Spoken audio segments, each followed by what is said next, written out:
How's your brother, Darren? I haven't got none, mate. I haven't got no brothers, mate. Sacrificed them like they sacrificed me. What my brothers done was should have stood on with me when I got out of prison. They should have stood next to me. They should have remained loyal to me. But because they were still caught up in that criminal network, they decided to stand aside while I was being targeted by them. To me, out my life, don't ever contact me. Don't ever come near me again. And that's the way I am right now, lad. I don't speak to absolutely no one in the G family. I've got my own little family. And that's some of the things you've got to do. You know, if you want to leave that life behind. I've just done an 18-year prison sentence to get out of custody, and I've got my brother trying to get me on board with some of the, you know, two of the main groups in the city of Liverpool. They're offering you to jump on board and do this, and I'm going, Hardy, do you understand where I've just been, you rat? And you're trying to encourage me to get back in the game. So it is what it is, mate. And look, just because it's family, everyone's got this loyalty. Me family, I'll die for them. Honestly. You know, when I went into prison, it's a different situation than anyone else's, but it really opens your eyes to what family is. I'd go through my prison for 2 or 3 years without getting a single postal order or visit off any of my brothers. Mad, innit? So it was all part of my process. You know, it was a big process I've gone through. The processes you go through in life are solitary. They're very lonely, but you've got to go through them. Especially when you're coming out of 30 years of crime. Everyone you know, everyone you've been around, everyone you speak to, they're all still affiliated to all that. So for example, I went in 2004. When I went in, there was lads around me that was making decent money. I've gone to jail, they've never been to jail.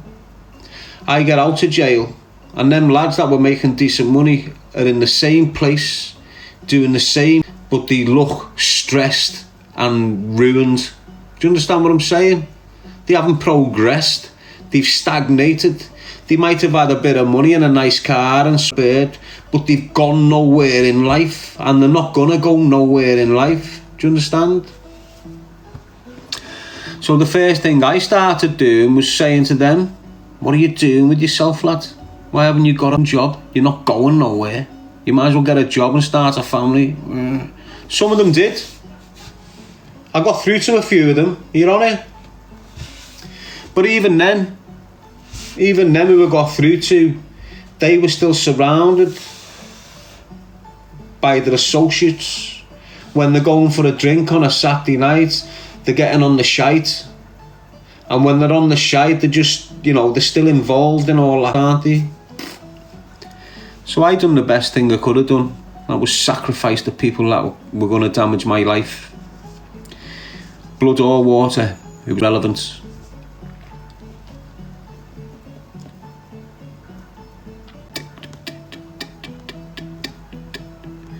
Ali Mac, what made you change? Time to think. Time away from everyone. I've done this. So look, when you're in prison, you've got to do offending behaviour programs, which should be getting given to the kids before they go to prison. They shouldn't have to go down the route of being placed in prison, then get access to these offending behaviour programs. They should be given to the lads that get probation for the first time to prevent them ending up in the system, but they don't. It's a money-making scheme. But not one single offending behaviour programme changed the way I was.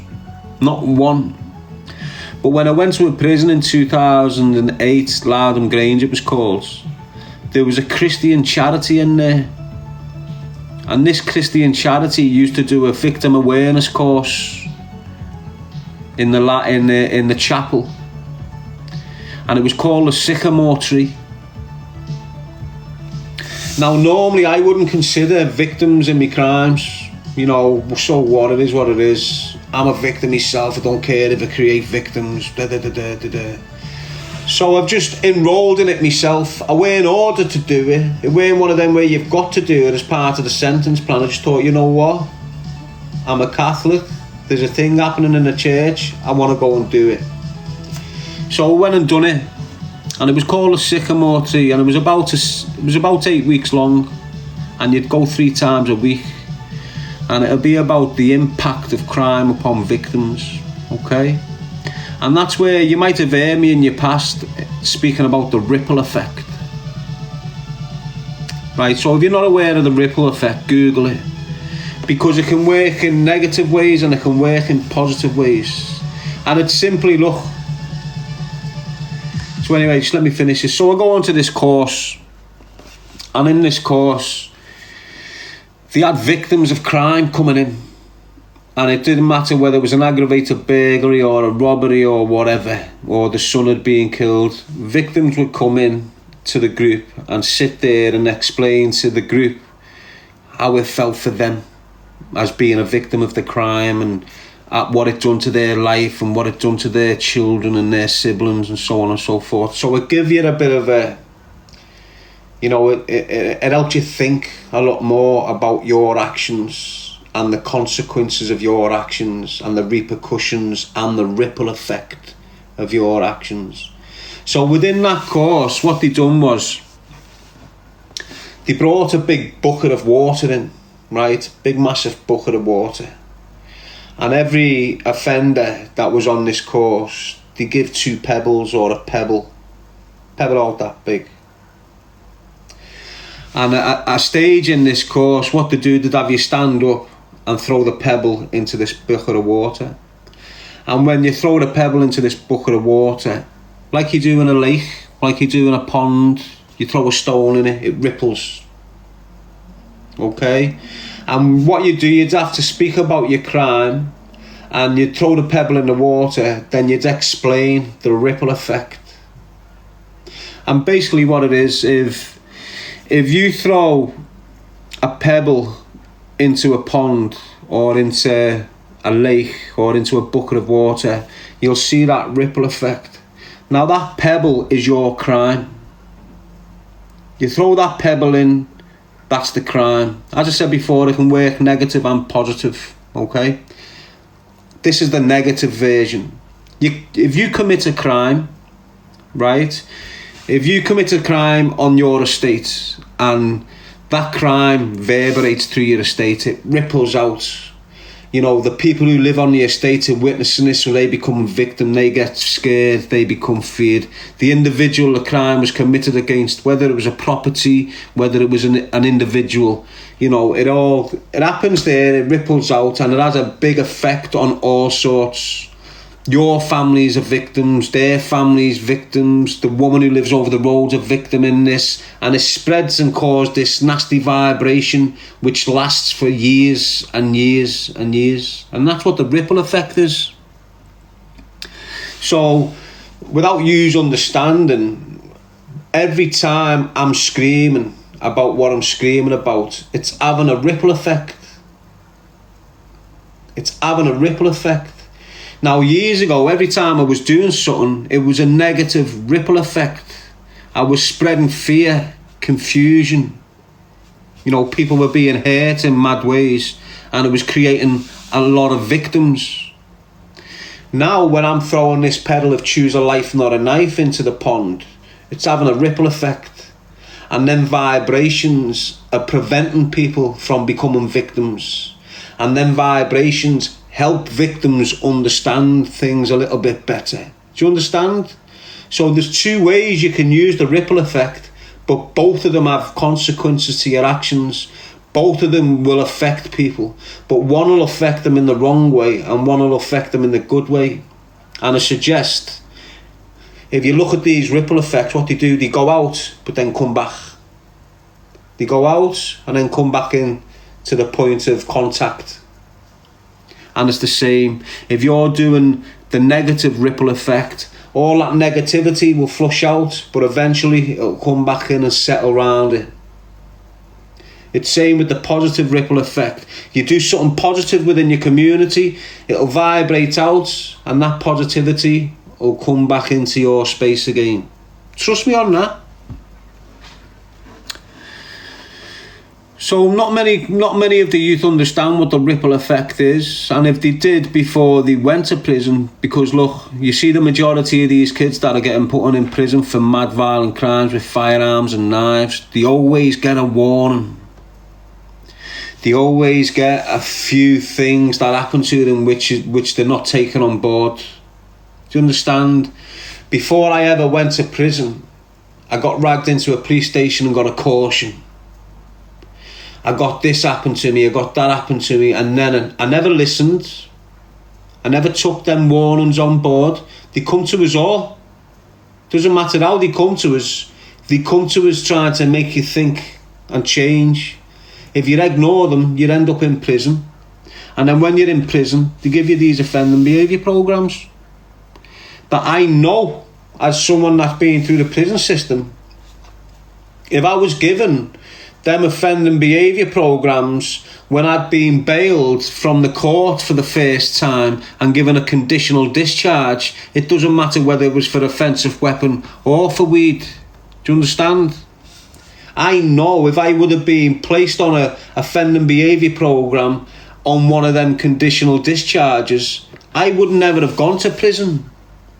They would have made me think more maturely, more in depth about the consequences of my actions, and every action that you do as a reaction. And it's just similar to the ripple effect. Every action is a reaction. Do you understand? And that reaction can be negative or positive depending on what action you take.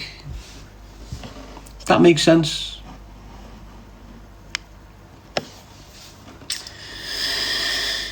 Anyway, it is what it is. Some of you might understand where I'm coming from, but, you know, a lot of you will.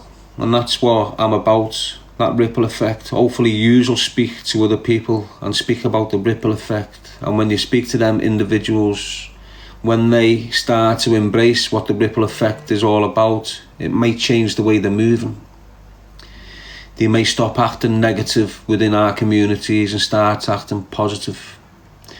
And when there's more positive ripples than negative ripples, eventually the positivity will overcome the negativity.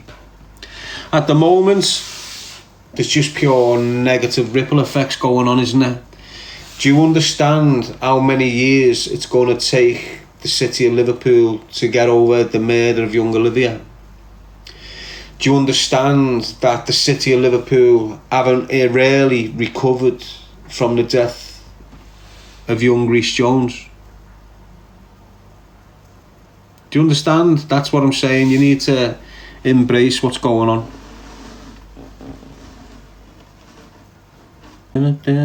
Got someone saying some people haven't had love. Some people have had love. I'm off for hate.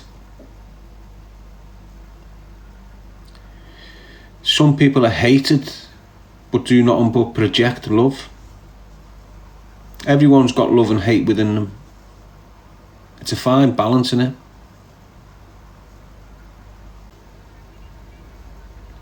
What sentencing should be given for carrying a knife?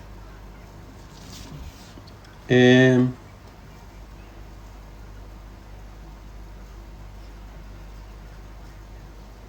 depends, doesn't it? It depends, mate. Well, you hear the lads who get arrested. You know what? Knives, big issue.